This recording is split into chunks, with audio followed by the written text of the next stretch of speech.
నమస్తే welcome to 6 TV special debate నేను సువర్ణ America అధ్యక్షుడిగా డొనాల్డ్ ట్రంప్ పగ్గాలు చేపట్టిన తొలి రోజే కీలక సంస్కరణలు తీసుకొస్తూ నిర్ణయం తీసుకోవడం సంచలనంగా మారింది. అమెరికా పౌరసత్వ నిబంధనలో మార్పులు చేస్తూ ఉత్తర్వులపై సంతకాలు చేశారు. ట్రంప్ తాజా నిర్ణయంతో అగ్రరాజ్యం అమెరికా పౌరసత్వం మరింత క్లిష్టతరం కానుంది. అమెరికాలో జన్మతః పౌరసత్వంపై వేటు వేస్తూ ట్రంప్ కీలక నిర్ణయం తీసుకున్నారు. అమెరికాలో పుట్టిన వారికి ఆటోమేటిక్గా పౌరసత్వాన్ని ప్రసాదించే హక్కును రద్దు చేసే ఉత్తర్వులో పేర్కొన్నారు. దీంతో అమెరికాలో నివసిస్తున్న లక్షలాది భారతీయుల ఆశలపై నీళ్లు చల్లినట్లయింది. 7,25,000 మంది భారతీయులకు టెన్షన్ పట్టుకుంది. గ్రీన్ కార్డు రాని వలసదారులకు, పుట్టే పిల్లలకు బర్త్ రైట్ సిటిజన్షిప్ రద్దు చేస్తూ నిర్ణయం తీసుకోవడంపై విమర్శలు వెల్లువెత్తుతున్నాయి. ఇదే కాకుండా డజన్ల కొద్దీ ఎగ్జిక్యూటివ్ ఆర్డర్లపై ట్రంప్ సంతకాలు చేశారు. మొత్తం 78 ఆదేశాలను రద్దు చేసిన నూతన అధ్యక్షుడు ట్రంప్ నల్లజాతి పౌరులకు షాక్ ఇచ్చారు. ప్రపంచ ఆరోగ్య సంస్థ నుంచి అమెరికా ఎగ్జిట్తో పాటు ట్రంప్ తీసుకొచ్చిన ఆంక్షలు అమలైతే తిరుగు ప్రయాణమేనంటున్నారు. ఇక అమెరికాలో ఉంటున్న విదేశీ విద్యార్థుల్లో ఎక్కువ మంది భారతీయులే ఉండడం మరొక విశేషం. అయితే ఇదే అంశానికి సంబంధించి మనతో చర్చలో పాల్గొనడానికి ఈరోజు వేణు సాఫ్ట్వేర్ ఇంజనీర్ గారు, అలాగే బండారు రామ్మోహన్ రావు గారు రాజకీయ విశ్లేషకులు, అలాగే మామిడి గిరిధర్ గారు రాజకీయ విశ్లేషకులు చర్చలో పాల్గొనడానికి ఈరోజు మనతో ఉన్నారు. అయితే ప్రస్తుతం వేణు గారు, బండారు రామ్మోహన్ రావు గారు ఉన్నారు. వారితో మాట్లాడదాము. చర్చలో వారు వెలువరించే విలువైన నిర్ణయాలు ఏంటో ఒకసారి మనం కూడా చూద్దాము. అలాగే వేణు గారు నమస్తే అండి. నమస్తే అండి. రామ్మోహన్ రావు గారు నమస్తే అండి. నమస్కారం. ఓకే, మనతో చర్చలో పాల్గొనడానికి గిరిధర్ గారు కూడా సిద్ధంగా ఉన్నారు. గిరిధర్ గారు నమస్తే అండి. నమస్తే అమ్మా. నమస్తే. నమస్తే అండి. చూసాం కదా, ట్రంప్ తీసుకున్న నిర్ణయాలు ఏవైతే ఉన్నాయో సంచలనంగా చెప్పుకోవచ్చు. ప్రధానంగా భారతీయులపై తీవ్ర ప్రభావం చూపించే అవకాశాలు కొట్టొచ్చినట్లు కనిపిస్తున్నాయి. మరి ట్రంప్ తీసుకున్న ఈ నిర్ణయాలు ఫ్యూచర్లో, అంటే ప్రస్తుతం అక్కడ పనిచేస్తున్న భారతీయుల మీద, అలాగే ఫ్యూచర్లో అక్కడికి వెళ్ళి పనిచేయాలనుకుంటున్న భారతీయుల మీద ఎలాంటి ప్రభావం చూపిస్తాయి అనుకుంటున్నారు? ప్రధానంగా వేణు గారు, మీరు సాఫ్ట్వేర్ ఇంజనీర్, H1B వీసా గురించి మనకు తెలిసిన విషయమే. H1B వీసా మీద వెళ్ళిన భారతీయులు ఎంతో మంది ఇప్పుడు అక్కడ సెటిల్ అయ్యారు. ఇప్పుడు జన్మతః పౌరసత్వం రద్దు చేస్తే H1B వీసా మీద వెళ్ళిన భారతీయులు ఇప్పటికే ఉన్న వారి మీద, అలాగే వెళ్లబోయే వారి మీద ఎలాంటి ప్రభావం చూపిస్తుంది అంటున్నారు? చెప్పండి. సువర్ణ గారు, మంచి క్వశ్చన్ అండి ఇది. సో ముందుగా 6 టీవీ ప్రేక్షకులందరికీ ధన్యవాదాలు, మేనేజ్మెంట్ కూడా, పెద్దలు జాయిన్ అయిన పెద్దలకు కూడా. సో యాక్చువల్లీ ఏంటంటేనండి, బైడెన్ కాలంలోనే చాలా రిస్ట్రిక్షన్స్ పెట్టడం జరిగింది. సో సాఫ్ట్వేర్ ఎంప్లాయీస్ మీద. సో అంటే H1 కానీ, H1 రీన్యువల్ కానీ, ఇంతకుముందు చాలా ఫ్లెక్సిబుల్ గా ఉండేది. Visa renewal, H1 renewal, B1 renewal, L1 renewals. So ఇంతకుముందు కన్సల్టెన్సీ రికమెండేషన్ ద్వారా, లెటర్ ద్వారా కూడా రీన్యువల్ చేయడం జరిగింది. బట్ ఈవెన్ బైడెన్ కాలంలోనే అది రిస్ట్రిక్ట్ చేశారు. సో ఓవరాల్ గా అయితే అక్కడ ఉన్న వాళ్ళకైతే చాలా ఇబ్బందులు అండి, నో డౌట్. ఎందుకంటే ఆల్మోస్ట్ ఒక 1.5% ఆఫ్ యుఎస్ పాపులేషన్ లో మన వాళ్ళు ఉన్నారు. సో అక్కడ ఉండే గ్రీన్ కార్డ్ వాళ్ళకి కానీ, తర్వాత ఆ స్టూడెంట్ వీసా మీద ఉన్న వాళ్ళకి కానీ రీన్యువల్ టైంలో చాలా ఇబ్బందులు అవుతాయి. అండ్ ఈ బర్త్ టూరిజం బ్యాన్ చేయడం అనేది ఒకందుకు నా పర్సనల్ పాయింట్ ఆఫ్ వ్యూలో అది ఒకందుకు మంచిదేనండి. ఎందుకు అనంటే చాలా మంది సెలబ్రిటీస్ కానీ, డబ్బులున్న వాళ్ళు అక్కడికి వెళ్ళి జస్ట్ బై డిఫాల్ట్ గా బర్త్ వచ్చేస్తుందని చెప్పేసి యుఎస్ కి సో వెళ్ళడం జరుగుతుంది. సో ఇంకొకటి ఏంటంటే, కోవిడ్ తర్వాత కంపారిటివ్లీ ఇంతకు ముందు వెళ్ళినంత పెద్ద సంఖ్యలో యుఎస్ కి వెళ్ళడం లేదు సాఫ్ట్వేర్ ఎంప్లాయీస్. సో ఎందుకు అనంటే, కోవిడ్ టైంలో అందరికీ అనుభవంలోకి వచ్చింది. చాలా మంది, అంటే ఇంతకుముందు ఎగ్జాంపుల్ జస్ట్ అంటే ఆల్మోస్ట్ ఒక 50-60% అన్న తగ్గిందని చెప్పొచ్చు. ఎందుకు అంటే అప్పుడు ఈవెన్ ఇండియాలో కూడా రిమోట్ లో వర్క్ చేయడం జరిగింది. కాబట్టి భారీ వ్యత్యాసం వచ్చిందంటారా? ప్రస్తుతానికి 50-60% అంటే it's not a small number. అవునండి. ఎందుకు అని అంటే వాళ్ళకు కూడా ఇది ఎక్స్పెన్సివ్ అండి కంపారిటివ్లీ. సో వీసా ఎక్స్పెన్సెస్ కానీ, అక్కడికి వెళ్ళిన తర్వాత అకామిడేషన్ కానీ, తర్వాత అక్కడికి వెళ్ళిన తర్వాత ఎంప్లాయీస్ కూడా డిఫరెంట్ పే ఉంటుంది. సో ఇవన్నీ కూడా ఎక్స్పెన్సివ్. కాబట్టి కోవిడ్ టైంలో అవి ఏవి జరగడానికి స్కోప్ లేకుండా అందరూ వర్క్ చేయడం అలవాటు పడ్డారు. కాబట్టి కంపారిటివ్లీ అంటే సాఫ్ట్వేర్ ఎంప్లాయీస్ ఎవరైతే ఎంప్లాయీస్ ఇక్కడ ఉన్నారు, అంటే going via different visas, H1 కానీ, L1 కానీ, ఇది డిఫరెంట్ థింగ్. సో ఇక్కడ కొన్ని కంపెనీస్ లో వర్క్ చేసుకుంటూ అక్కడికి చాలా కంపెనీస్ టీసీఎస్ కానీ ఇప్పుడు యాక్చువల్లీ నేను వాల్యూ ల్యాబ్స్ లో 20 years నుండి వర్క్ చేస్తున్నాను సీనియర్ ప్రాజెక్ట్ మేనేజర్ గా. So multiple companies multiple employees ని అంటే ఈవెన్ యాక్చువల్ ఏంటంటే ఎంప్లాయీస్ కూడా చాలా మంది ప్రిఫర్ చేస్తారు, ఎందుకంటే అక్కడికి వెళ్తే డిఫరెంట్ పే ఉంటుంది, ఎకనామికల్ గా వాళ్ళు బెనిఫిట్ అవుతారని చెప్పేసి. ఇట్స్ కైండ్ ఆఫ్ ఇంకొకటి డిఫరెంట్ ఎక్స్పీరియన్స్. సో టెక్నికల్ గా కూడా కాస్త డెవలప్ అయ్యే ఛాన్స్ ఉంటుంది. కానీ కోవిడ్ లో అసలు ఏమి ఇవన్నీ స్కోప్ ఏమి లేకుండా అందరూ కరెక్ట్ గానే ఏ ఇష్యూస్ లేకుండా సక్సెస్ఫుల్ గా డెలివరీస్ చేశారు కాబట్టి సో మేనేజ్మెంట్ అక్కడ మేనేజ్మెంట్ కానీ ఇక్కడ వాళ్ళు కానీ కొంచెం పంపించడం అనేది కొంచెం చాలా వరకు తగ్గింది. కాకపోతే అక్కడ ఉన్న వాళ్ళకి మాత్రం చాలా ఇబ్బంది అండి, నో డౌట్.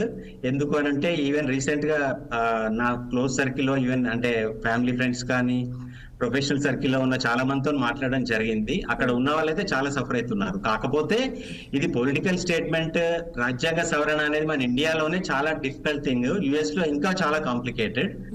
అండ్ బోత్ రెండు సభల్లో కూడా రిపబ్లికన్స్ కి డెమోక్రటిక్స్ కి ఆల్మోస్ట్ అంటే మెజారిటీ ఎంత ఉంది, సో అది నెగ్గగలుగుతుందా అన్నది కూడా చెప్పలేము. కాకపోతే ఒకటి ఏంటంటే ట్రంప్ కంపారిటివ్లీ కాస్త మొండిఘటం.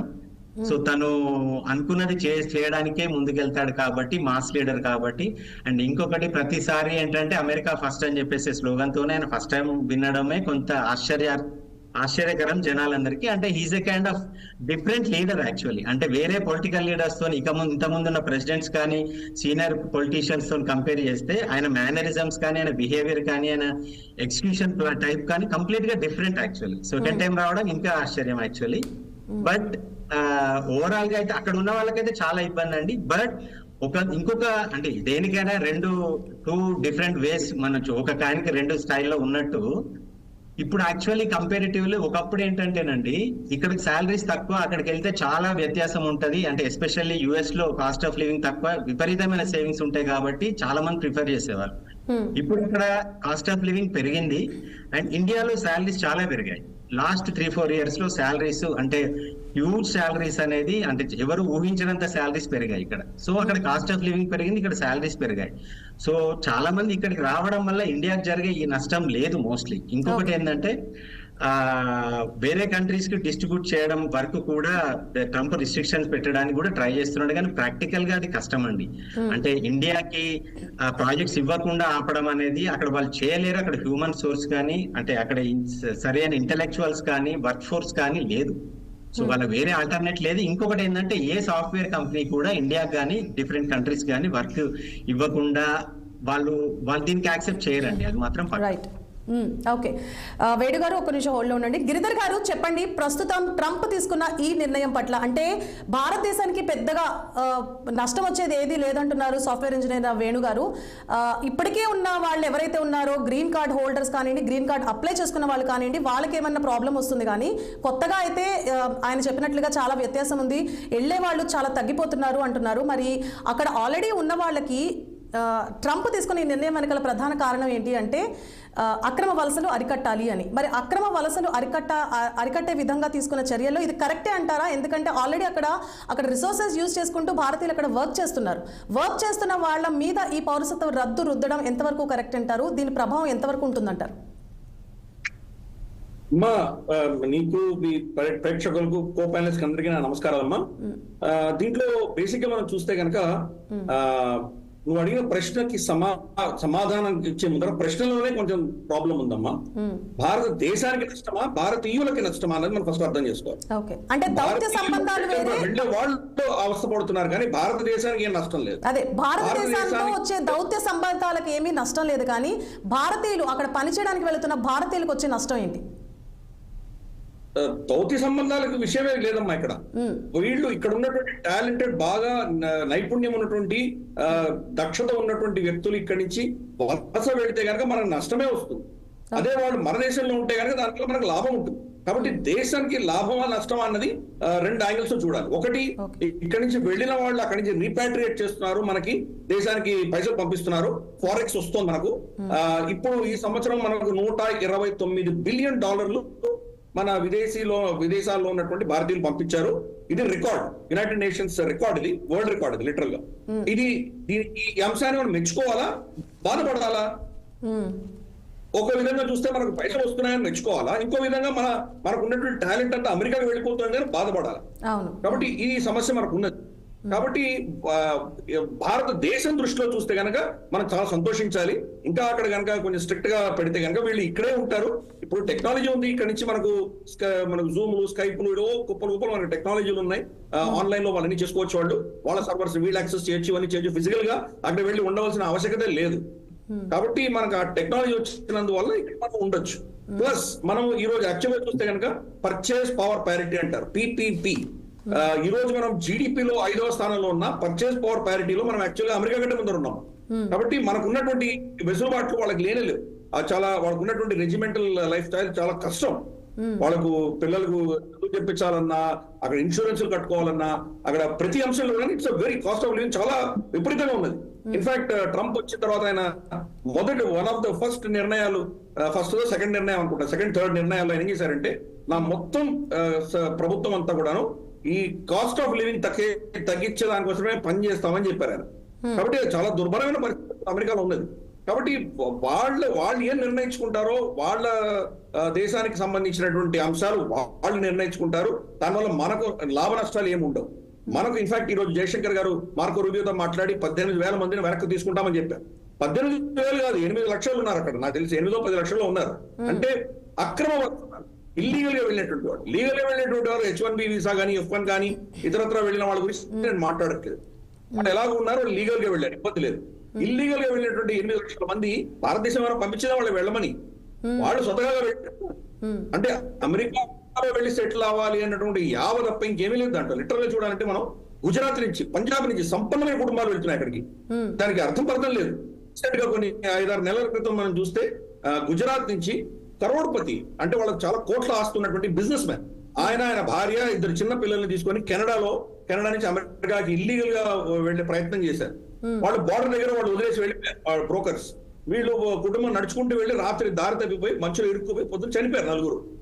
కాబట్టి ఏం కారణం, వాళ్ళకి ఇక్కడ అద్భుతమైన జీవితం ఉంది కదా. అలాగే ఒక ఫ్లైట్ ఇక్కడ నుంచి మెక్సికో వెళ్తున్న ఫ్లైట్ ని ప్యారిస్ లో ఆపేశారు. మొత్తం గుజరాతీలు అందరూ బాగా సంపన్నమైన కుటుంబాలు వెళ్తున్నాయి.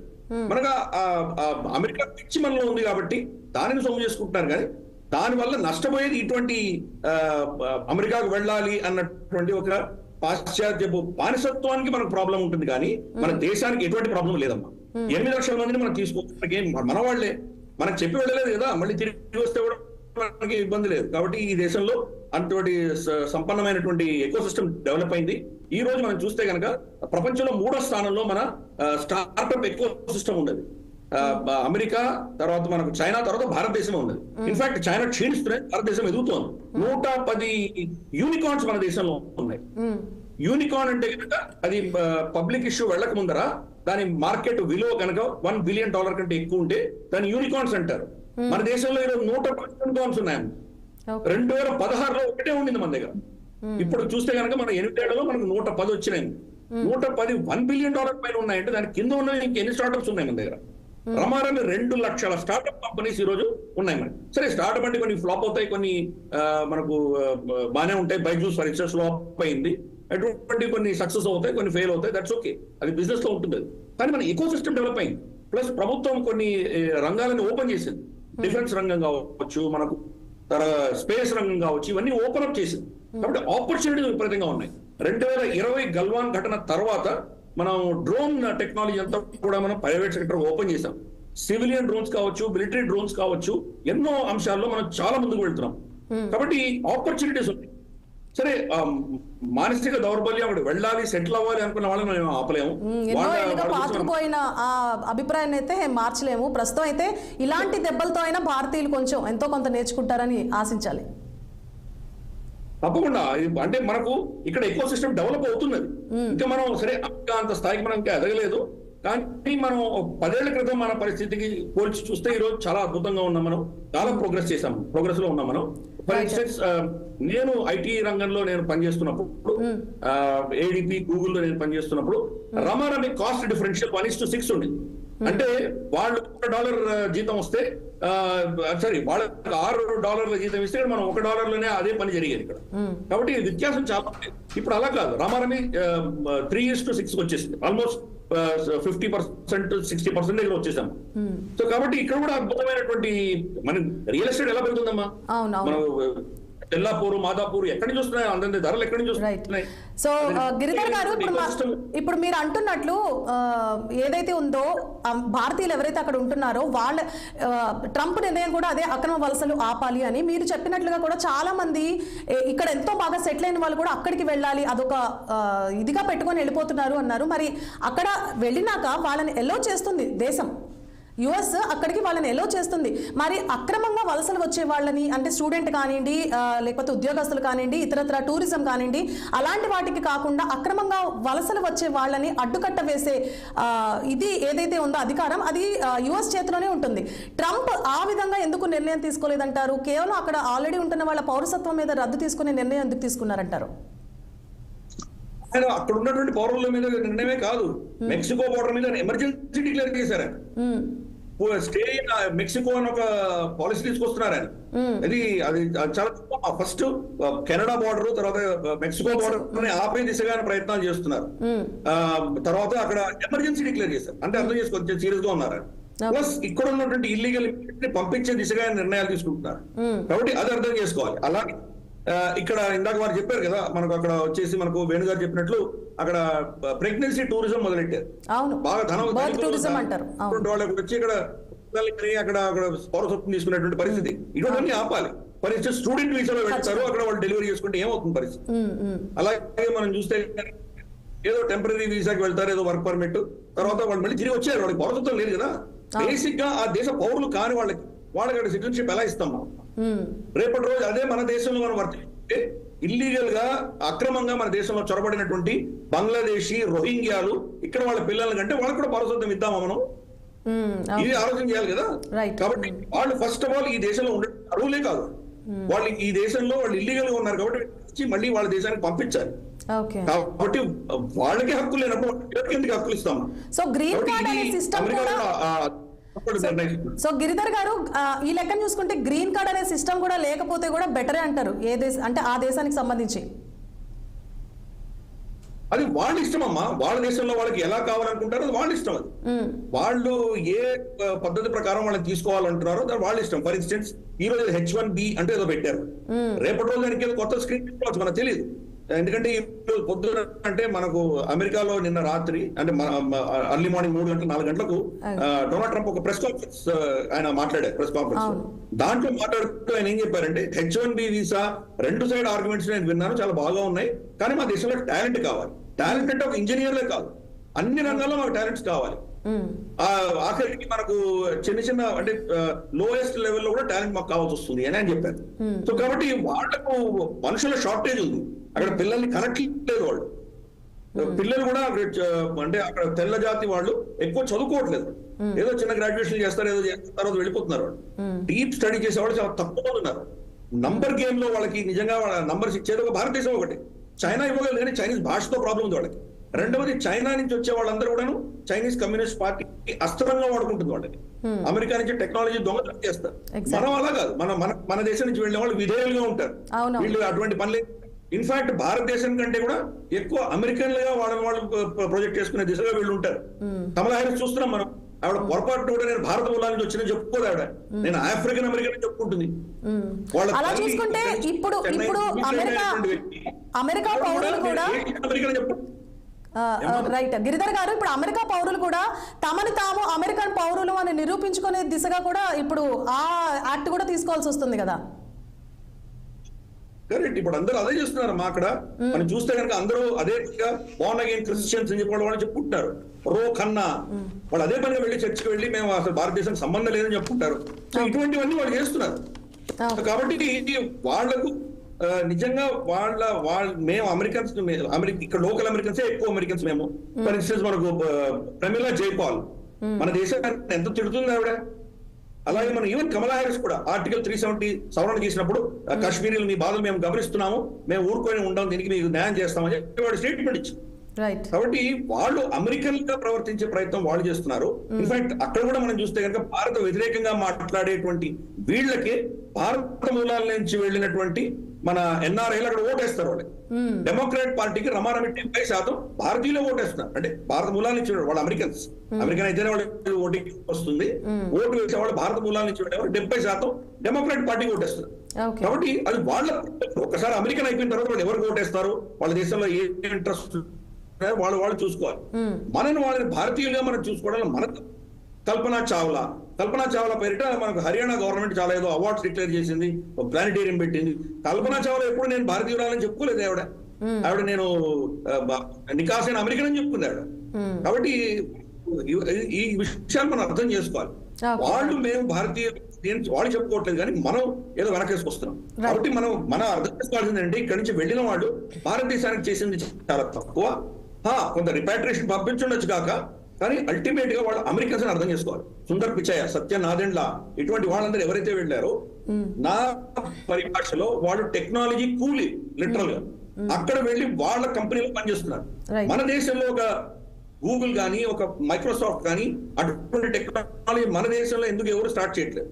వీళ్ళ దగ్గర బిలియన్స్ ఆఫ్ డాలర్స్ వీళ్ళు జీతాలు సంపాదించుకున్నారు కదా, వీళ్ళు 2-3 కలిస్తే కనుక అటువంటి కంపెనీ భారతదేశంలో స్టార్ట్ చేయొచ్చే. భారతదేశాన్ని వాళ్లకు లేబర్ అంటే టెక్నాలజీ లేబర్ సప్లై చేయడానికి వాడుకుంటున్నారు. ఉన్నటువంటి పెద్ద పెద్ద కంపెనీలు ఉన్నాయో, ఇన్ఫోసిస్ కావచ్చు, మనకు మహీంద్రా కావచ్చు, టీసీఎస్ కావచ్చు, విప్రో కావచ్చు, వీళ్ళలో టెక్నాలజీ తయారవదాం. వీళ్ళు ఏది కూడా పేటెంట్స్ ఫైల్ చేయరు. వీళ్ళు ఓన్లీ ఏంటంటే అసలు ఐటీ కంపెనీలే కాదు, హెచ్ఆర్ కంపెనీలు. వీళ్ళ దగ్గర మనుషుల్ని రిక్రూట్ చేసి ఎంటర్ అవ్వడానికి ఇన్ఫోసిస్ వెళ్తే ఇన్ఫోసిస్ లో ఎంటర్ అవ్వడానికి ఒక పాస్ ఉంటుంది. లోపలికి వెళ్ళాక ఏ ఫ్లోర్ లో నీవు పనిచేస్తున్నావు ఆ ఫ్లోర్ పాస్ వేరే ఉంటుంది. యాక్సెస్ కార్డు సిస్కో ఇస్తుంది. రైట్ గిరిధర్ గారు ఒక్క నిమిషం అండి. సో రామ్మోహన్ గారు మీరు చెప్పండి, ఈ ప్రభావం ఎంతవరకు ఉంటుంది? వేణు గారు చెప్పిన దాని ప్రకారం, అలాగే గిరిధర్ గారు చెప్పిన ప్రకారం భారతదేశానికి కొత్తగా వచ్చే నష్టమే లేదు, ఇంకా ఇన్ఫాక్ట్ చెప్పాలంటే మంచే జరగబోతుంది అంటున్నారు. సో ట్రంప్ తీసుకున్న ఈ నిర్ణయం పట్ల మీరేమంటారు? సోని గారు, మీకు అట్లా గిరిధర్ గారికి, వేణు గారికి, మన 16 ప్రేక్షకులకు నమస్కారం. వారిద్దరితో పూర్తిగా ఏకీవిస్తాను. నిన్న కూడా మనం మాట్లాడుకున్నాం మధ్యాహ్నం. నా ఉద్దేశం ఏంటంటే వారితో పూర్తిగా ఏకీవిస్తున్నాను. అవసరం భయాలు పెట్టుకోకండి. రోమ్ లో ఉన్నప్పుడు, రోమ్ నగరంలో ఉన్నప్పుడు రోమన్ గా జీవించాలి. మనం ఇక్కడ అమెరికాలో ఏదో జరుగుతుంది అయిపోతుంది అని ఊహించడం కరెక్ట్ గా అంటున్నాను. నెంబర్ 1. రెండోది ఏంటంటే బిల్ క్లింటన్ అప్పుడెప్పుడు ఒక వ్యాసం రాశాడు, మంచి వ్యాసం. తీవ్రవాదానికి కారణం ఏంటంటే పేదరికము, దాంతోపాటు వలసలు అభివృద్ధి చేస్తాయి. వలసలు మనం అక్కడికి వెళ్ళే వలసలు వాళ్ళని అభివృద్ధి చేస్తున్నాయి. మనం కూడా కొంత చేస్తున్నాం, గిరిధర్ గారితో ఏకీవిస్తున్నాం, మనకు డబ్బు పంపుతున్నారు. కానీ సమస్య బట్టి 2 విషయాలు మాట్లాడుకోవాలి. ఒకటేమో దాని మీద చాలా అపోహలు ఉన్నాయి, మీకు సిటిజన్షిప్ మీద చాలా అపోహలు ఉన్నాయి. ఏం కాదు, నా ఉద్దేశం ఏంటంటే పోయిన వాళ్ళు ఇల్లీగల్ ఇమిగ్రేట్స్ గురించి మాట్లాడుతున్నారు ట్రంప్, మిగతా వాళ్ళకి దోకా లేదు కదా. ఇంకోటి మనకి ఏవైతే బర్త్ టూరిజం అవుతుందో దానికి ఎవరైనా వద్దంటప్పుడు మన దేశం పట్ల మనం ఎట్లా ఆలోచిస్తున్నాం, వాళ్ళ దేశం పట్ల వాళ్ళు ఆలోచించడం కరెక్ట్ కదా. మనకైతే ఓనిది, వాళ్ళకైతే ఓనిదా? అమెరికన్ ఫస్ట్ అని వాళ్ళు ఎట్లా అంటారు, ఇండియన్ ఫస్ట్ అని మనం అంటాం. గిరిధర్ గారు మేమందరం గట్టిగా వాదిస్తాం ఏంటంటే ఇండియన్స్ ఫస్ట్, మనం ఉండాలి. ఈ బానిస మనస్తత్వం పోవాలి. ఇంకా మన తల్లిదండ్రులకు బానిసమత్వం చాలా ఉన్నది. అమెరికా అంటే భూతల స్వర్గం అనుకుంటున్నాం మనం. నిజంగా చెప్పాలంటే చాలా మంది నా మిత్రులు చాలా మంది ఆ దేశాల నుంచి మళ్ళీ ఇక్కడికి వస్తున్నారు. ఇవాళ మనకు మౌలిక వసతులు పెరిగినాయి, జీవన వ్యయం పెరిగినా ఆ లెక్కను చూసుకుని మనం తక్కువనే ఉన్నాం. అన్ని రకాల కమ్యూనికేషన్, ట్రాన్స్పోర్టేషన్, టూరిజం విషయాలు మన దగ్గర ఉన్న అవకాశాలు ఎక్కడ లేవు. కానీ మనం దాన్ని ఉపయోగించుకోవడానికి వాళ్ళు ఇక్కడికి వస్తున్నారు. మళ్ళీ మనం అక్కడికంటే లావిష్ గా జీవించవచ్చు. చాలా మంది రిటర్న్ వస్తున్నారు. దాని నష్టం ఏం లేదు, కానీ వాళ్ళకే నష్టం. వాళ్ళు వద్దంటే వాళ్ళకి నష్టం. ఎందుకు నష్టం చెప్తాను నేను. 8 లక్షల మంది ఎవరైతే ఇల్లీగల్ ఇమిగ్రేట్స్ ఉండో వాళ్ళలో చాలా మంది నైపుణ్యం లేని కార్మికులుగా పనిచేస్తున్నారు. హోటళ్లలో, రెస్టారెంట్లలో, అట్లాగే మన డీజిల్ గ్యాస్ పంపులలో, ఇట్లా చాలా లేబర్ గా ఇంటి పని మనుషులకు పనిచేస్తున్నారు. ఇప్పుడు ట్రంప్ మీద విమర్శ వస్తుంది, ఆయన ఇంట్లో కూడా ఇల్లీగల్ ఇమిగ్రేట్స్ పనిచేస్తున్నారు పని మనుషులుగా. ఆయన ఏం చేస్తున్నారు అంటున్నారు కదా. నిజమా కాదా మనకు తెలియదు. కనుక నేనేమంటున్నానంటే ఇవన్నీ చూస్తే విదేశీ వ్యవహారాలు కానీ దేని అమెరికా పెద్దన్న పాత్ర వహిస్తుంది. అమెరికా పరిణామాలు ఖచ్చితంగా ప్రపంచాన్ని ప్రభావితం చేస్తే కాదంటలేదు. మనకు దీని వల్ల వచ్చే దోకా ఏం లేదు. నెంబర్ 1 ఒకటి. రెండోది మన నైపుణ్యం వాళ్ళకి అవసరం ఉంది. వాళ్ళ పనులు మనకు ఏం అవసరం లేదు. వరకు చెప్పారు మన నైపుణ్యం అవసరం రోజులు మన యువ భారతం అనేది నవభారత నిర్మిత వయసాన్ని రాశాను. యువ భారతం మనం కానీ ఇక్కడ నైపుణ్యం ఉంది, మనకు శక్తి ఉన్నది. ముఖ్యంగా కొన్ని వృత్తులు వాళ్ళు చేయలేరు. కొన్ని వృత్తులు వాళ్ళు ముఖ్యంగా నిర్మాణ రంగంలో మన వాళ్ళు ఉన్నారు, అట్లానే హాస్పిటాలిటీ రంగంలో మన వాళ్ళు ఉన్నారు, నేను చెప్తున్న డీజిల్ బంకులో మన వాళ్ళు ఉన్నారు, పని మనుషులుగా అంటే పనిచేసే వాళ్ళలో హెల్పర్స్. ఐటీ రంగంలో అయితే ఖచ్చితంగా పూర్తిగా భారతీయులదే పెద్ద పాత్ర. ఐటీ రంగంలో అయితే జన్మత భారతీయ అక్కడ అమెరికన్ సిటిజన్ లభించకపోవా ఆయన అన్న వాదన కరెక్ట్. కానీ నేను యాజ్ అడ్వకేట్ చెప్తున్నాను ఏంటంటే అది ఇప్పటింతలో సాధ్యం కాదంటున్నాను. ఇప్పుడు ఆయనకున్న ఒక ప్లస్ ఏంటంటే ట్రంప్ కు చట్టసభలో కాంగ్రెస్ లో కానీ ఇతరత్ర మాస్ ఓటింగ్ అవన్నీ ఆయనకు అనుకూలంగా వచ్చినాయి. గతంలో లాగా ఇబ్బంది లేదు. గతంలో జీతాలు ఆపిన సందర్భం చూసాను. జో బైడెన్ హయాంలో కాంగ్రెస్ జీతాలు ఆపితే మొత్తం 2 నెలల జీతాలు ఆగిపోయినాయి. ప్రజలకు ఎట్లా జీతాలు ఇస్తాం మా ఉద్యోగులకు అన్నారు. కానీ ఇప్పుడు అది జరగదు. ఎందుకంటే అంతా ఒకే శృతి లేని సంసారం చేయడం కష్టం. గతి లేని సంసారం చేయొచ్చు కానీ శృతి లేని సంసారం చేయడం కష్టం. కనుక ఇవాళ శృతి ఒకటే ఉంది. కానీ ఇవాళ ఏదైతే తను ట్రంప్ అంటున్నాడు జన్మతా పౌరసత్వాన్ని రద్దు చేస్తామంటే 100 ఏళ్ళ నుంచి కొనసాగుతుంది. దీన్ని రద్దు చేయాలంటే చట్టసభల్లో వేడుగానంటే కొంతవరకు సాధ్యం కావచ్చు. ఎందుకంటే మెజార్టీ వాళ్ళకు ఉంది కదా. కానీ న్యాయస్థానాలు ఏం చేస్తే రేపొద్దున ఈ 100 ఏళ్ల సాంప్రదాయాన్ని 100 ఏళ్ల చట్టాన్ని తీసేయడానికి న్యాయస్థానాల పరంగా ట్రంప్ ఎదుర్కొంటాడని నేను మొట్టమొదటి చెప్తున్నాను. అసలైన సమస్య ట్రంప్ ఉన్నది ఏంటంటే గన్ కల్చర్ సంగతి ఏంది అంటున్నాను నేను. అక్కడ గన్ కల్చర్ సమరించకుండా దాన్ని దూరం చేయకుండా స్వయంగా ఆయన మీద అయింది కదా. గతంలో ఆయన మీద మొన్నటి ఎన్నికలప్పుడు ప్రచారణ జరిగింది కదా. ఇప్పుడు కెనడా ప్రధాని మన కెనడీని లేకుండా జూనియర్ కెనడీ సీనియర్ కెనడీ ఇంకా సామాజికవేత్తలు అందరి హత్యల గురించి మాట్లాడుతుంటాను నేను. కనుక అక్కడ గన్ కల్చర్ ఎట్లా చేస్తారు కనుక ఏం చేస్తారు దాని విషయంలో కొంతవరకు నష్ట నివారణ చర్యలు చేపడుతున్నారు. ఉదాహరణకు మెక్సికో మన సరిహద్దుల్లో ఎమర్జెన్సీ విధించడం, అట్లాగే కెన్యా కొంటారా లేకుండా ఆర్థిక యుద్ధం చేస్తారా, ఆర్థికంగా వాళ్ళని ఆపేస్తే వాళ్ళు సరిగ్గా అంటే వాళ్ళు చూసుకుంటారు. కానీ నేనేమంటున్నానంటే మన దేశానికి నష్టం లాభం అంటే దేశానికి నష్టం ఏమీ లేదు. మన మేధో శ్రమ అక్కడికి పోయిందాక ఇక్కడ ఉంటే బాగానే ఉంటుంది, నష్టం లేదు. పోయిన వాళ్ళు ఎట్లా పంపిస్తారు. దాంట్లో చేయాల్సింది ఏంటంటే మన వాళ్ళకు ఇంజనీరింగ్ డాక్టర్ ఎట్లా మోసో అని కెనడాకు ఆస్ట్రేలియాకు పోయే కన్నా తప్పనిసరి అమెరికా పోదాం. ఈ 2 దేశాలు ముఖ్యంగా కెనడా ద్వారా పోదామంటే ఇంతకుముందు గిరిధర్ గారు మంచి ఉదాహరణ చెప్పారు. ఏది 5 కోటీశ్వరులు ఎట్లా చచ్చిపోయారు, కోటీశ్వర కుటుంబం ఎట్లా చచ్చిపోయింది అనేది. చాలా వరకు ఉన్నత స్థితిలో ఉన్న వాళ్ళే పోతున్నారు. చాలా మంది ఎక్కడ ఇబ్బంది పడుతుందంటే ఆ 8 లక్షల మంది ఇమ్మిగ్రెంట్స్ లో దాదాపు ఇల్లీగల్ ఇమ్మిగ్రెంట్స్ లో 1,00,000 మంది వరకు మన తెలుగు వాళ్ళు వాళ్ళు అప్పో చేసి రకరకాల చదువుల పేరు మీద పోయి సెమిస్టర్స్ పూర్తి చేసుకుంటూ వేరే ఉద్యోగం చేసే అవకాశం ఉన్నప్పుడు చేసుకుంటూ అంటే అదంతా ఇల్లీగల్ చేసి వీళ్ళకి నష్టం వస్తుంది. ఎందుకంటే వాళ్ళు పాపం డబ్బులు పంపించుంటారు. ఇక్కడ ఇన్స్టాల్మెంట్స్ మీద ఇల్లు కొని ఉంటారు. వాళ్ళ తల్లిదండ్రులు డబ్బులు పంపుతారని ఆశ పెట్టి ఉంటారు. అదే సమస్య అవుతుంది. ఇప్పుడు ఏమైంది అంటే తల్లిదండ్రులు మీద భారం పడుతుంది. ఏది వాళ్ళ చదువుల కోసం వాళ్ళు సంపాదించుకుంటారు, వాళ్ళు చేస్తున్నారు అనే భారం నుంచి ఇప్పుడు వాళ్ళకి పంపాల్సిన పరిస్థితి వస్తుంది ఒకవేళ ఉంటే. అట్లా సమస్య రావచ్చు. రెండోది ఏంటంటే ఇప్పుడు టెంపరీ ట్రంప్ ఎవరు చెప్పినా వినరు, సీతయ్య ఎవరు చెప్పినా వినరు. కానీ అన్ని సమయాల్లో జరగదు. ఇప్పుడు కూడా ఒక కాలానికి ఇంకో కాలానికి తేడా ఉంటది. ఉదాహరణకు 2016 నుంచి 17 నుంచి 21 దాకా ఆయన కాలం వేరు. 21 నుంచి 25 కల్లా ప్రపంచంలో 2 యుద్ధాలు పెద్దవి జరుగుతున్నాయి. అప్పుడు లేవు, అవి ఇప్పుడు ఉన్నాయి. ఇట్లాంటివన్నీ ప్రభావం చూపెడతాయి. అందుకని శత్రువు మిత్రుడు అన్నట్టు చైనాతోని ఖచ్చితంగా వాడికి పగ ఉంటది. కనుక చైనాను తగ్గించాలంటే భారతదేశానికి పెంచాల్సి వస్తుంది, వద్దన్నా వస్తుంది. నిజంగా చెప్పాలంటే గిరిధర్ గారు మనకి ఏమి దోకలేదు, మన అవసరమే వాళ్ళకి ఎక్కువ ఉందని నేను అంటున్నాను. రకంగా చెప్పాలంటే నైపుణ్య అవసరం ఉన్నది వాళ్ళకు, నైపుణ్య భారత్ ఇంకా చేసుకోవాలి. రెండోది ఏంటంటే యుద్ధ పరంగా అంటే పక్క దేశాల పరంగా కూడా చైనాతో ఉన్న దాని పరంగా కూడా మన అవసరం వాళ్ళకి ఎక్కువ ఉంది అనుకుంటాం. ఎందుకంటే శత్రువు మిత్రుడు అని మనం సహకరిస్తాం. కానీ గతంలో ట్రంప్ కంటే ఎక్కువ నష్టం చేసింది మనకి ఎవరంటే జో బైడెన్. ఇప్పుడు నేను సామెత వాడుతున్నాను, మొరిగే కుక్క కరవదు, కరగ మొరగదు అన్నట్టు. ఇప్పుడు ఆయన మాట్లాడతాడు బోళా బాళ, ట్రంప్ మాట్లాడిస్తాడు. ఏది ఉంటే అది మనసులో ఏది ఉంటే చెప్పేస్తాడు. అవసరమైతే చేసేదానికి ఆగుతాడు, లేకపోతే లేదు. పోయినసారి కూడా ఆ 4 ఏళ్ళు కూడా చాలా నష్టం జరుగుతుంది మనం అన్నారు. ఏం కాదు, జో బైడెన్ వచ్చినాక నష్టం జరిగింది. రకంగా చెప్పారు. రామ్మోహన్ రావు గారు అంటే వాళ్ళ రాజ్యాంగం ప్రకారము, రాజ్యాంగం 14 సవరణ ప్రకారము ఇప్పుడు ఆయన తీసుకున్న నిర్ణయము అంత ఈజీగా తేలేది కాదు అంటున్నారు. కోర్టు కేసులు అయ్యే అవకాశాలు కూడా ఉన్నాయి. అది సాధ్యాలు ఎంతవరకు ఉన్నాయంటే పరంగా కష్టం అంటున్నాను. చట్టసభలు ఈజీ కావచ్చు ఎందుకంటే వాళ్ళ మెజార్టీ ఉంది. కానీ కోర్టుల పరంగా రేపు కష్టం అని నేను అంటున్నాను. ఇవన్నీ ఎదుర్కోవచ్చు. అది కాదు కాకుండా ఇప్పుడు 30 రోజుల దాకా ఇప్పుడు మీరు బర్త్ డెలివరీ జరుగుతాయి. గమ్మతి ఏంటంటే ఇప్పుడు సిజేరియన్ వచ్చేసిన తర్వాత ముహూర్తాలు చూసి ప్రసూతలు అయిన తర్వాత ఇప్పుడు నిన్న ఆర్డర్ సంతకం పెట్టింది కదా, ఇప్పటి నుంచి 30 రోజుల తర్వాత అమలైతే అంటున్నారు. ఏదే ఆ 30 రోజుల్లో డెలివరీస్ వెళ్తే చూడండి, అమెరికా పౌరులు ఉండాలని కోరుకునే మనమే ముహూర్తాలు చూసి ఇక్కడ డెలివరీ చేసుకుంటాం, అక్కడ ఈజీ చేసుకుంటుంటాం. కానీ ప్రాణాలు పోతాయి. అది కూడా జాగ్రత్తగా ఉండాలి మన వాళ్ళు. రైట్, అయితే ప్రాణాలు పోతాయి కదా, అందుకని జాగ్రత్తగా ఉండాలి. అమెరికా పౌరత్వం లభిస్తుందని ఆశతో పోతే ఉన్నది పోతుంది, కొండనాళ్ళకి మంది చేస్తే ఉన్ననాళ్ళకే పోతుంది, మనకి అది కష్టం కూడా.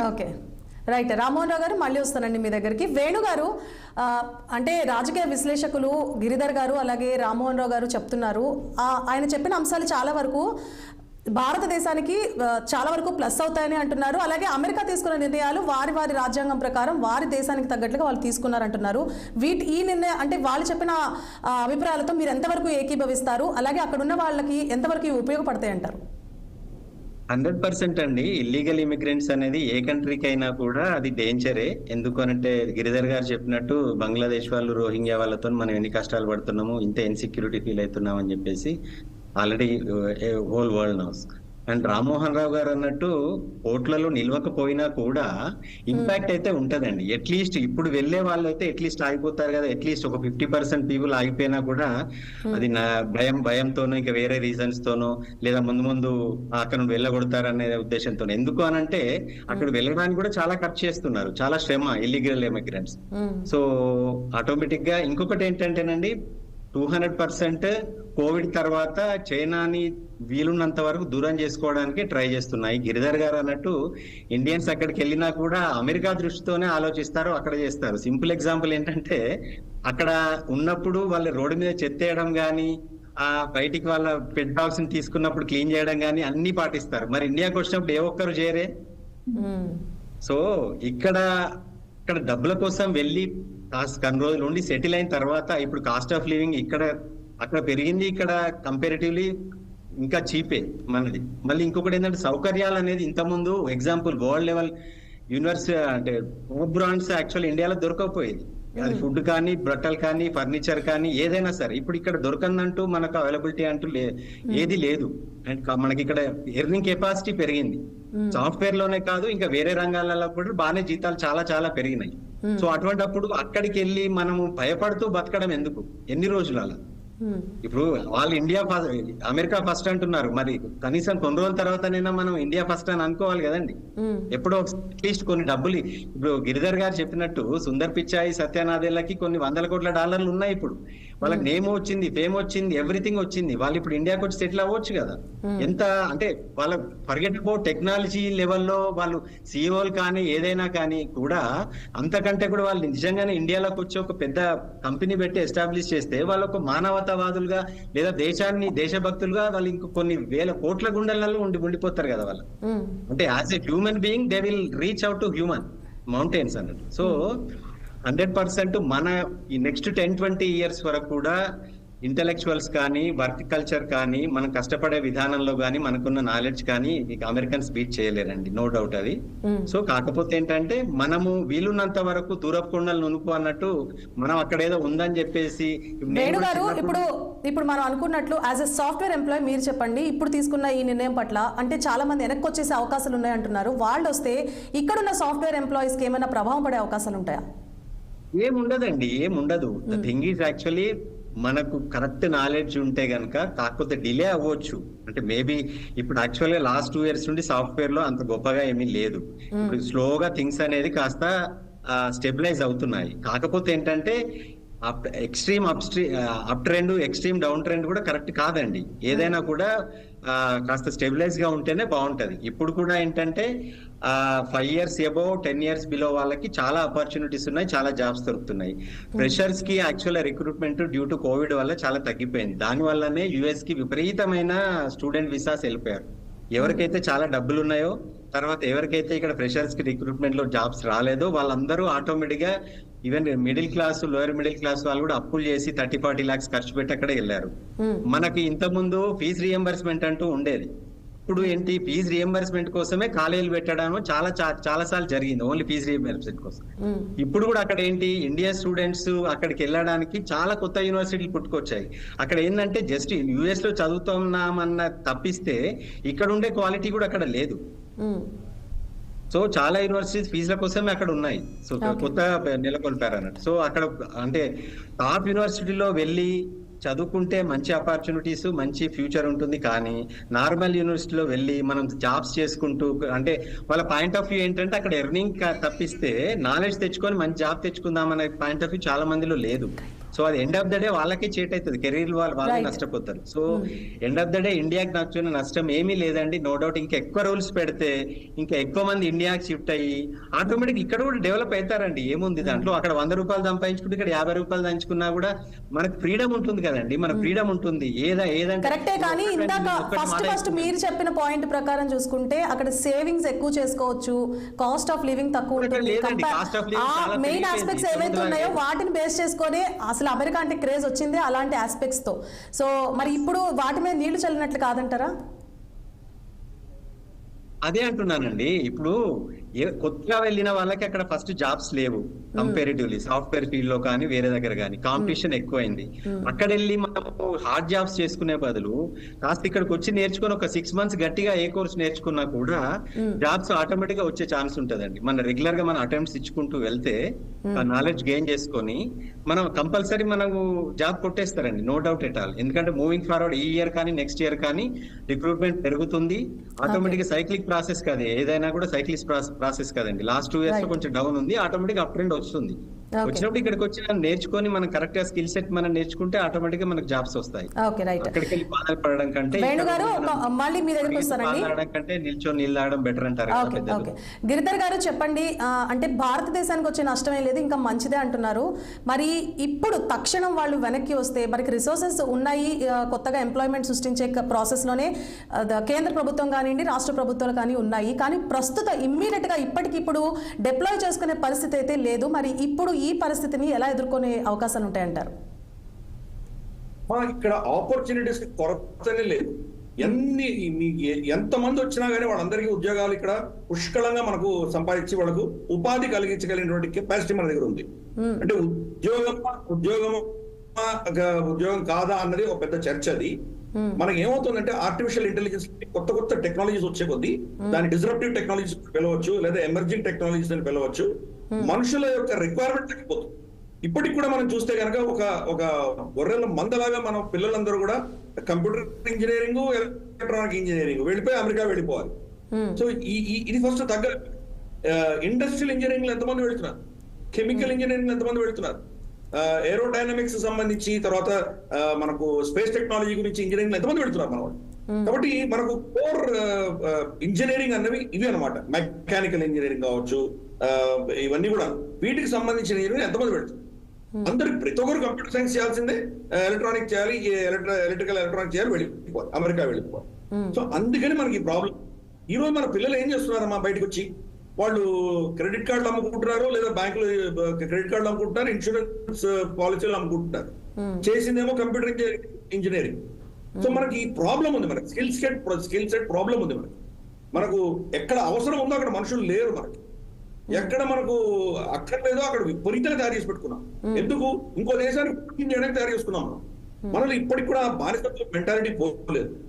ఫర్ ఇన్స్టెన్స్ మన దేశంలో అన్నిటికంటే అత్యున్నతమైనటువంటి ఇన్స్టిట్యూట్ ఏదైనా ఉందంటే కనుక ఎడ్యుకేషన్ ఇన్స్టిట్యూట్ ఐఐటీస్ అనుకోవచ్చు. ఐఐటీలో 4వ సంవత్సరం చదువుతున్న పిల్లవాడు ఆఖరి సెమిస్టర్ లో ఎగ్జామ్ రాసే ముందర జీవితంలో ఏం చేయాలి, ఎక్కడ వెళ్ళాలనుకుంటున్నాడు అతను. ఏదో అమెరికన్ కంపెనీ కెల్లాగ్సో, మైక్రోసాఫ్టో, లేకపోతే యాపిల్ దేంట్లో ఉద్యోగం రావాలి, అమెరికాకి వెళ్ళాలి, గ్రీన్ కార్డ్ రావాలి. అంటే మీ దేశంలో అన్నిటికంటే అద్భుతమైనటువంటి ఇన్స్టిట్యూషన్ ఇంకో దేశానికి ఊడిగేనికి చేయడానికి మీరు టెక్నాలజీ కూలీని పంపిస్తున్నారు. కానీ మీ దేశంలో ఏదైనా చేద్దామన్నటువంటి తయారవట్లేదు. ఇప్పుడు అక్కడ స్టోరీస్ వింటాం మనం, హార్వర్డ్ యూనివర్సిటీలోను, MITలోను, అక్కడంతా కూడా ఏదో గెరాజ్ లో స్టార్ట్ చేశారు వీళ్ళు, గూగుల్ ఇంకేదో ఇంట్లో అవుట్ హౌస్ లో స్టార్ట్ చేశారు యాపిల్, ఇటువంటి వింటామే. అక్కడ ఎకో సిస్టమ్ ఉంది, ఇక్కడ ఎందుకు లేదు? వాళ్ళ ఇండస్ట్రీలు నడిపించేది మన వాళ్ళే కదా, ఇక్కడ ఎందుకు చేయట్లేదు? ఎందుకంటే మన ఎడ్యుకేషన్ సిస్టమ్ లో ప్రాబ్లం ఉంది. అంటే ఎడ్యుకేషన్ సిస్టమ్ లో మాత్రమేనా ఎంప్లాయ్మెంట్? ఇప్పుడు మీరు అంటున్నట్లు ఇక్కడికి వచ్చితే అంటే ఇక్కడ ఎంప్లాయ్మెంట్ ప్రాబ్లం అయితే ఎటువంటి సమస్య లేదు, ఎంతమంది వచ్చినా ఖచ్చితంగా ఉద్యోగాలు వచ్చే అవకాశాలు ఉన్నాయి అని అంటున్నారు. మరి ఎందుకు రెక్కలు కట్టుకొని అక్కడికి వెళ్ళాలని ఆలోచిస్తున్నారు? ఏం చూసి అక్కడికి వెళ్ళాలనుకుంటున్నారు? ఇక్కడ అన్ని ఇక్కడ ఉంటే ఏమొస్తుంది, ఏం రాదు, అక్కడికి వెళ్తేనే సంపాదించుకోవచ్చు అనే అంశంతోనే కదా వాళ్ళు అక్కడికి వెళ్తున్నారు. ఆ భరోసాని ఇక్కడ ప్రభుత్వం కల్పించకపోవడం వల్లే కదా అక్కడికి వెళ్తున్నారు. ఆ దిశగా ప్రభుత్వం ఎలా అడుగులు వేయాలంటారు? మా ప్రభుత్వాల వల్ల అంత అందరూ దిశగా నడుస్తారని అనుకోకర్లేదు. ప్రభుత్వాలు కొన్ని వెసులుబాటు కలిగించగలవు, కొంత సాయం చేయగలవు. కానీ అల్టిమేట్ గా మనకు ప్రజలలో ఉండవలసిన భావజాలం ఆధారంగానే ఆ దేశ పురోగతి అనేది నిర్ణయం అవుతుంది. ఇప్పుడు మనం చూసామంటే కనుక అమెరికాలో మనకంటే ఎక్కువ టాక్సేషన్ కాంప్లికేషన్స్ ఉన్నాయి. ఏదో మన ఇన్కమ్ ట్యాక్స్, మన జిఎస్టీ గురించి మనం మాట్లాడతాం, కానీ ఇంతకంటే దౌర్భాగ్యమైంది. అక్కడ అసలు ఎవరు హ్యాండిల్ కూడా చేయలేరు. 401k అంటారు, ఇంకేదో సోషల్ సెక్యూరిటీ, ఇన్సూరెన్సులు, దానికి ఒక్కొక్క స్టేట్ ట్యాక్సులు వేరే, ఫెడరల్ ట్యాక్సులు వేరే, వాడుకున్న కాంప్లికేషన్స్ ఇంత అంతగా అయినా కానీ కూడా అక్కడికే వెళ్తున్నారు. సో ఈ ప్రభుత్వాల కాంప్లికేషన్ వలన ప్రభుత్వాలు చాలా అక్కడ వాళ్ళకి ఏదో పాలసీలు చాలా సునాయాసంగా చేసినందుకోసము ప్రజలు ఉండట్లేదు. ప్రాబ్లం ఏంటంటే మన దేశంలో కొన్ని రిఫార్మ్స్ జరిగినాయి. మనకు పివి నరసింహారావు గారి హయాంలో కొన్ని జరిగినాయి, తర్వాత దాని వాజ్పేయి గారు, తర్వాత మన్మోహన్ సింగ్ గారు, తర్వాత మోదీ ప్రభుత్వం, వీళ్ళందరూ కూడా మోరల్లెస్ దాన్ని కంటిన్యూ చేస్తూ వెళ్ళారు. సో ఒక స్టేబుల్ రెజ్యూమ్ ఉంటుంది మనకి. సో దాని వల్ల ఎవరు రావట్లేదు. ఈ ప్రభుత్వాలు ఎన్ని వెసులుబాట్లు కలిగించినా కానీ కూడా అల్టిమేట్ లో మన ఇందాక చెప్పబోతున్న ఆపేమా, నువ్వు ప్రశ్న చేసావు, రెండు విషయాల్లో మన ఎడ్యుకేషన్ సిస్టమ్ ఫెయిల్ అయింది. ఆంటర్ప్రెన్యూర్షిప్, ఇన్నోవేషన్, ఈ రెండు అంశాల్లో మనం ప్రొడ్యూస్ చేయలేకపోతున్నాం. ఈవెన్ అమెరికాలో పనిచేస్తున్న చాలా విధేయులు, లెట్ మీ కంప్లీట్, మనకు ఇక్కడ నుంచి భారతదేశానికి వెళ్ళినటువంటి వాళ్ళు అక్కడ మోస్ట్ ట్రస్టెడ్, నమ్మకస్తులు, బాగా నైపుణ్యం ఉన్నటువంటి వాళ్ళు, కానీ వీళ్ళు రిస్క్ తీసుకోరు. They are not risk takers. అదే సత్యనారాయణ తర్వాత సుందర్ పిచ్చయ్య గారి విషయాలే చూసుకుందాం. వాళ్ళు ఒక కంపెనీకి పనిచేస్తున్నారు, కానీ వాళ్ళు రిస్క్ తీసుకొని వాళ్ళు బిజినెస్ పెట్టట్లేదు. సీదా అర్థం చేసుకోవాలి. నేను పనిచేశాను, గూగుల్లో పనిచేశాను. నేను భారతదేశంలో గూగుల్ ఫస్ట్ టైం వచ్చినప్పుడు దానికి ఫస్ట్ హెడ్ ఆఫ్ ఫైనాన్స్ నేను. వాళ్ళ కాలిఫోర్నియా మౌంటైన్ వ్యూలో ఉన్నటువంటి హెడ్ క్వార్టర్స్ వెళ్ళాను. అలాగే అంతకంటే ముందర ఏడీపీలో పనిచేశాను. ఈస్ట్ కోస్ట్ లో ఉన్నటువంటి న్యూజెర్సీలో ఉన్నటువంటి వాళ్ళ హెడ్ క్వార్టర్స్ వెళ్ళాను. సో నాకు తెలుసు, నేను ఆ ఐటీ రంగంలో పనిచేసినటువంటి వాడిని, నాకు బాగా తెలుసు దీని గురించి. అందుకనే అక్కడ మన పరిస్థితి ఏంటంటే most trusted, loyal working force మనది అట్ టెక్నాలజీ లెవెల్. కానీ ఆంటర్ప్రెన్యూర్షిప్ తర్వాత ఇన్నోవేషన్ లో మనం చాలా వెనకబడము. ఇదే అర్థం చేసుకోవాలి. ఐపీస్ ఎంత ఫైల్ చేస్తున్నాం ఈరోజు. అమెరికా రమారమి సంవత్సరానికి 50,000 ఐపీలు ఫైల్ చేస్తే, అంటే ఒరిజినల్ ఐపీస్. మనకు జపాన్ 25,000 ఐపీలు ఫైల్ చేస్తే, చైనా 15 నుంచి 20,000 దాకా వాళ్ళు ఫైల్ చేస్తే, భారతదేశంలో 1,500 ఫైల్ అవుతుంది. ఎక్కడున్నాం మనం? ఎక్కడ ఇన్నోవేషన్ లేదు మన దేశంలో. కాబట్టి ఇక్కడ మన సమస్య ఉంది. అందుకని వీళ్ళు వస్తే కనుక చేయడానికి చాలా ఉన్నాయి. 2-3 ఉదాహరణలు చెప్తానమ్మా నీకు. ఆపర్చునిటీస్ ఎక్కడున్నాయని చెప్తున్నాను. Waste management, just simple. మన ఆలయాలలో ఉన్నటువంటి పూలు ఓ రోజు స్వామివారికి పూజ చేసి బయటపడేస్తున్నాం. ఆ పూలతోటి మనం ఎంతో చేయొచ్చు. దాంట్లో మీరు కలర్ ఎక్స్ట్రాక్షన్ చేయొచ్చు, సెంట్ పర్ఫ్యూమ్ ఎక్స్ట్రాక్షన్ చేయొచ్చు, దాంతో మీరు అగరబత్తులు లాంటివి చేయొచ్చు, తర్వాత లాస్ట్ కంపోస్ట్ చేయొచ్చు. దాన్ని అంటే ఒక చిన్న ఉదాహరణ చెప్పాను, ఇటువంటి 100 చెప్తాను. అదే గిరిధర్ గారు, మన ప్రాసెసింగ్ అంతా కూడా మహా అంటే దాన్ని ఎండబెట్టి పొడి చేసి అమ్ముతాం మనం. దాంట్లో కెమికల్స్, ఓలియోలెసిన్ అనే కెమికల్ ఉంది. ఓలియోలెసిన్ మనకు హై గ్రేడ్ ఓలియోలెసిన్ కావాలంటే ఇంపోర్ట్ చేసుకోవాలి. కానీ ప్రపంచంలో మిరపకాయలు తయారు చేసేది భారతదేశం నంబర్ 1. అదే గిరిధర్ గారు, ఇప్పుడు నేనేమంటున్నా అంటే ఎలాగైతే నివసించామో ఇప్పుడు కూడా పంట కోత కోసి దాన్ని అమ్ముకుంటున్నాం, అంతేగాని దాన్ని ఇండస్ట్రియలైజ్ చేయలేదు. రైట్. ఇప్పుడు మీరు అన్నారు ఇందాక 2 సిస్టమ్స్ ఫెయిల్ అయినాయి. ఎడ్యుకేషన్ సిస్టమ్ ఒకటి, ఎంటర్‌ప్రెన్యూర్‌షిప్ సిస్టమ్ ఒకటి కరెక్ట్ గా ఉంటే ఖచ్చితంగా మనకి విజయాలు వస్తాయంటున్నారు సార్. ఎడ్యుకేషన్ సిస్టమ్ అనేది ఫెయిల్, ప్రస్తుతానికి బాలేదు అనేది అందరూ ఒప్పుకోవాల్సిన అంశమే అది. కాకపోతే ఇప్పుడు మీరు అన్నట్లు ఎంటర్‌ప్రెన్యూర్‌షిప్ ఏదైతే ఉందో దాన్ని డెవలప్ చేసుకునే సత్తా ఖచ్చితంగా ప్రభుత్వాల్లో ఉంది. అంటే ఇంట్రెస్ట్ ఉన్న క్యాండిడేట్స్ ముందుకొచ్చి వాళ్ళు మేము చేస్తామన్న కూడా ఖచ్చితంగా ప్రభుత్వాలు సపోర్ట్ చేయాల్సిన సందర్భాలు ఉంటాయి. కానీ అలాంటి సందర్భాల్లో వాళ్ళకి సపోర్ట్ దొరకక ఇలా వేరే దేశాలకు వలస వెళ్ళి అక్కడ పనిచేసే సందర్భాలు మనం చాలా చూస్తూ వచ్చాం. మరి దానికి ఏమంటారు? అదే చెప్పాను కదమ్మా నేను, గత 5-6 ఏళ్లలో మనం ఎక్కడికి వెళ్ళిపోయాం.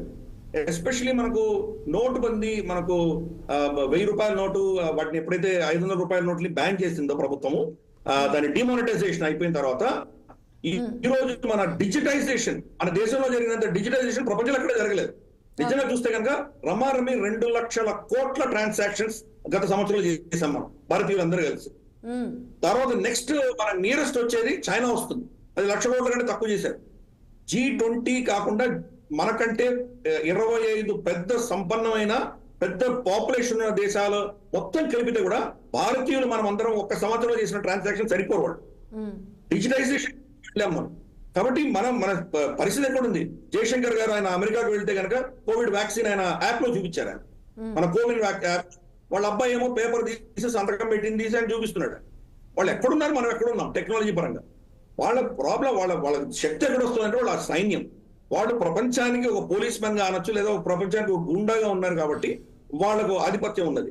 టెక్నాలజీ అక్కడ ఐపీ వాళ్ళు రిజిస్టర్ చేస్తున్నారు, చేసేది మన వాళ్ళే, రీసెర్చ్ చేసేది మన వాళ్ళే, కానీ రిజిస్ట్రేషన్ వాళ్ళ పేరు మీద పెడుతోంది. అందుకని ఇటువంటి ఇబ్బందులు ఉన్నాయి.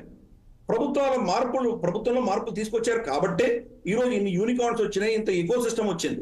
ఇది సరిపోతుందంటే సరిపోదు. మనకు ఆల్మోస్ట్ 50-60 ఏళ్ల ఒక విధమైనటువంటి నిర్లిప్తత, ఒక విధమైనటువంటి సోమరిపోతూ ఉన్నటువంటి పరిస్థితి నుంచి ఈ రోజు ఇప్పుడిప్పుడే భారతదేశం మెలుకుంటోంది. కాబట్టి రాబోయే 2-3 దశకాల్లో మనం వేరే స్థాయికి వెళ్ళబోతున్నాం. ఇన్ఫాక్ట్ మనం చూస్తే కనుక ప్రభుత్వాలకు ఆలోచన ఎలా ఉండేదంటే, మన శాంతి కోరుకునే దేశం, డిఫెన్స్ రంగంలో మనం ఏం తయారు చేయకూడదు, మనకు ఎవరు శత్రువులు లేరు, ఇటువంటి పనికిమాలిన భావజాలు ఉండేవి. ఎప్పుడైతే డిఫెన్స్ రంగం ఓపెన్ చేశారో మొట్టమొదటిసారి, అంటే ఆఫ్ కోర్స్ లాస్ట్ 2-3 ఇయర్స్ నుంచి ఇంప్రూవ్ అయితే వచ్చింది. లాస్ట్ ఇయర్ 21,000 crores ఎక్స్పోర్ట్ చేశాం. 21,000 ఈవెన్ కొరియా కంపేర్ చేస్తే మనం ఎక్కడా లేదు. ఈ 50,000 crores టార్గెట్ పెట్టుకున్నాం. అంటే అమెరికా కాకుండా, రష్యా కాకుండా ఒక నమ్మకస్తుడైనటువంటి ఒక డిఫెన్స్ సప్లయర్ కావాలని ప్రపంచం కోరుకుంటుంది. ఈ రోజు మన దగ్గర నుంచి బ్రహ్మోస్, పినాకా గానీ, మనకు ఇతరత్ర మనకు ఉన్నటువంటి హోవిట్జర్స్ కానీ మన దగ్గర కొంటున్నారు. తయారై వస్తే కొనడానికి 5 దేశాలు సిద్ధంగా ఉన్నాయి. కాబట్టి మనకి ఎకో సిస్టమ్ ఉన్నదమ్మా, దొరుకుతాయి. ఇన్నోవేషన్ చేయడానికి కూడా ఆపర్చునిటీస్ ఉన్నాయి. ప్రభుత్వం తీసుకున్న డిస్టెన్స్ కి ఈ రోజు మనం గతంలో ఉన్నటువంటి పరిస్థితి లేదు. ఎస్పెషల్లీ కరోనా అయిపోయిన తర్వాత చైనా కిందికి వెళ్ళిపోతుంది, మనం దూసుకు వెళ్తున్నాం. కాబట్టి ఈ ఒక్క చూడాలి. ఈవెన్ జపాన్, జర్మనీ కూడా మనకంటే కింద ఉన్నాయి.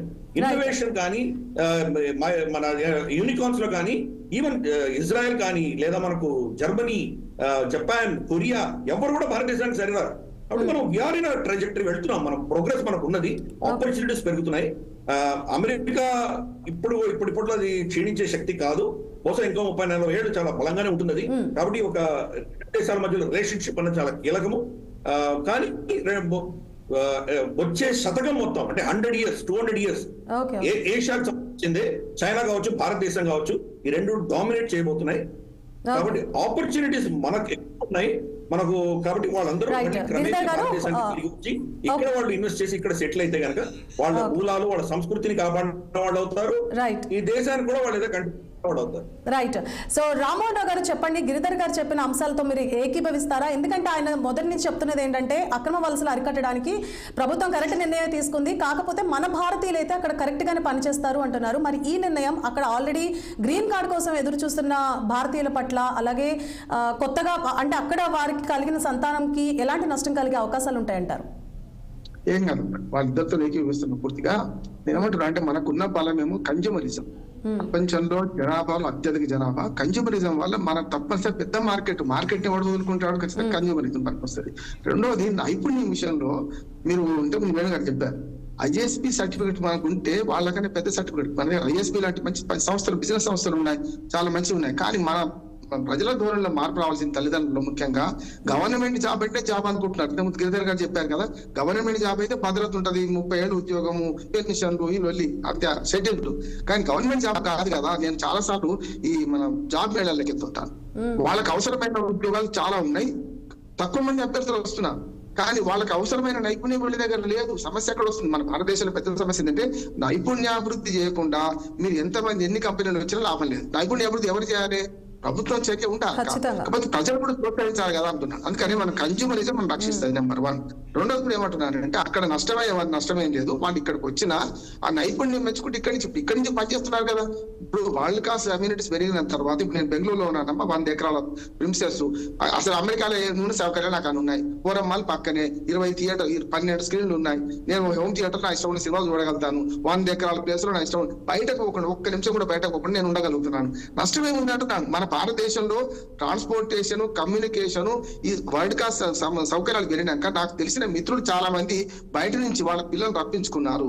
చాలా మంది డాక్టర్లు కానీ, ఇంజనీర్లు కానీ వచ్చారు. రెండోది కూడా చెప్తున్నాను, గతంలో ఇప్పుడు చస్తే కూడా రాని పరిస్థితి కదా చూస్తున్నాం కదా. చాలా మంది ఎవరైతే మధ్యతరగతి ఎబో మిడిల్ క్లాస్ వాళ్ళు పాపం వాళ్ళు ఏంటంటే, నేను ఎప్పుడు ద్వారపూడికి వెళ్ళినప్పుడు రైల్వే స్టేషన్ తిరుగుతుంటే అక్కడ 20 మంది వాకింగ్ చేసేవాళ్ళు. ఏంటి అంటే డాక్టర్లు చాలా పెద్ద పెద్ద వృత్తుల్లో ఉన్నారు. వాళ్ళు అనేవాళ్ళు, ఏముంది రామారావు గారు, వాళ్ళు వెళ్ళేటప్పుడు ఏమో వచ్చినప్పుడు చాలా సంతోషపడతాం వస్తుంటే, పోయిన తర్వాత మళ్ళీ ఎదురు చూపేలా కదా, బతికి ఎదురు చూపి రైల్వే స్టేషన్ వాకింగ్ చేస్తామంటారు. అందుకని నేను ఏమంటున్నానంటే, ఇవాళ చస్తే మన వాళ్ళని మన చితి నిప్పంటిచ్చే పరిస్థితి వస్తుంది అంటున్నాడు. అట్లాని దాన్ని వ్యతిరేకించొద్దు. మన అవసరం వాళ్ళకు ఉన్నది. ఇవాళ ఇక్కడి నుంచి ఆన్లైన్ లో పనిచేసే అవకాశం వచ్చిన తర్వాత అక్కడ పోయి ఉండాల్సిన అవసరం వచ్చింది. పోయిన వాళ్ళు పోయి కాదంటలేని, పోయిన వాళ్ళు ఉన్నారు. నిజంగా చెప్పాలంటే మన భారతీయ మూలాలు ఉన్న వాళ్ళను మనం సంతోషపడతాం కానీ రిషి సునాక్ ఉన్నాడండి, రిషి సునాక్ను 5 దేశాలు సొంతం చేసుకున్నాయి. ఎలాగైనా మనం సొంతం చేసుకున్నాడు ఆయన ఎప్పుడన్నా? అందుకని ఇవన్నీ కమలా హారిస్ కానీ ఇవన్నీ కనుక మనం ఎంత పెద్ద ఆశపడాల్సిన అవసరం లేదు. మనకు ప్రేమ ఉంటది. మనం కౌగలించుకొని పోతే ఎదుటి కూడా 1 వే ట్రాఫిక్ కావద్దు కదా, లేదు కదా. అందుకని మనం చేయాల్సిన పని ఏంటంటే, భారతదేశానికి వచ్చే నష్టం లేదు. నెంబర్ 1.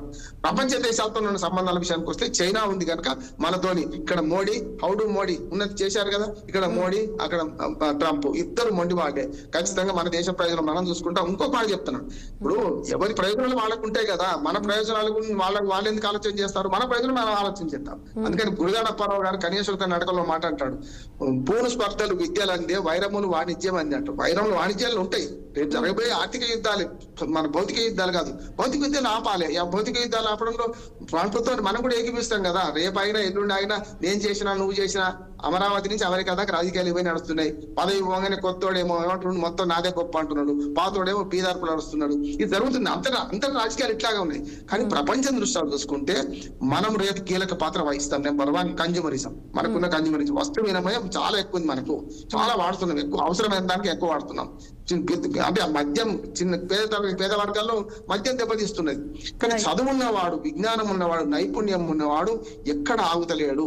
ఒక్కటే ఒక లోపల అంకుర సంస్థలు పెంచుకొని, ఇంతకుముందు గిరిధర్ గారు అన్నట్టుగా వాళ్ళు అక్కడెక్కడ చిన్న చిన్న అవుట్ హౌస్ లో పెట్టుకున్న వాటి డెవలప్ కావడానికి కారణం ఏంటంటే వాళ్ళకి ఆ నైపుణ్యాన్ని వాళ్ళు ప్రదర్శించుంటూ దాన్ని ప్రజలకు అందించారు. మన దగ్గర కూడా ఏంటంటే గవర్నమెంట్ జాబ్స్ మీద ఆశపడకండి. ఉద్యోగాలు 3 కోట్ల మంది దేశంలో, మనం 3 కోట్ల మంది నికరంగా ప్రభుత్వ రంగం ప్రభుత్వంలో ఉన్నవాడిని. మిగతా 140 కోట్ల మందిలో మనకు దాదాపు 40-50 కోట్ల మంది యువ జనాభా ఉన్నది. 50 ఏళ్ళ లోపు వాడుతున్నారు, 35 ఏళ్ళ లోపు వాడుతున్నారు.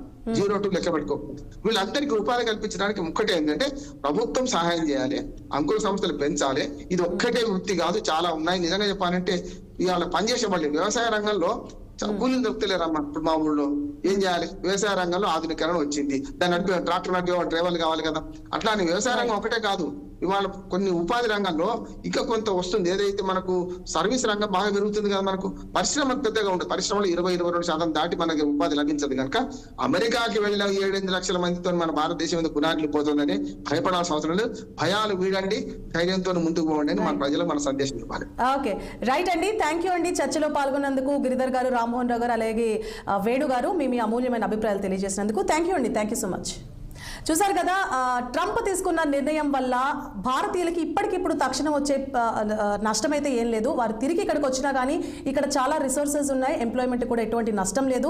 ఇన్ఫ్యాక్ట్ చెప్పాలంటే అక్కడ వారి టాలెంట్ ఏదైతే ఉందో అక్కడ ఎలా ఉపయోగిస్తున్నారో దాన్ని తీసుకొచ్చి భారతదేశానికి ఉపయోగపడేలా మనం వాడుకోవచ్చు అంటున్నారు. సో ట్రంప్ తీసుకున్న నిర్ణయం పెద్దగా నష్టం కలిగించే అంశం ఏం కాదు భారతీయులకి అంటున్నారు. కాకపోతే అక్కడ ఇప్పటికే సెటిల్ అయి ఉన్న భారతీయులు ఎవరైతే ఉన్నారో వాళ్ళకి గ్రీన్ కార్డ్ కోసం ఎదురు చూస్తున్న భారతీయులకి, అలాగే వారికి అక్కడే సంతానం కలిగిన భారతీయులకి కొంచెం ఇన్కన్వీనియన్స్ కలిగే అవకాశాలు ఉంటాయి. కానీ ట్రంప్ తీసుకున్న ఈ నిర్ణయం పట్ల న్యాయ వ్యవస్థ కూడా అలాగే చూసి అన్ని కూడా యాక్సెప్ట్ చేసినాక ఇది అమలులోకి వస్తుంది. అమలులోకి వచ్చినాక ఎంతో కొంత వెసులుబాటు కలిగించి అక్కడ ఉన్న వారికి నష్టం లేకుండా చూసే బాధ్యత తీసుకుంటారని మనం ఆశిద్దాము. సో ఇది వాటి special debate. Keep staying watching 6 TV.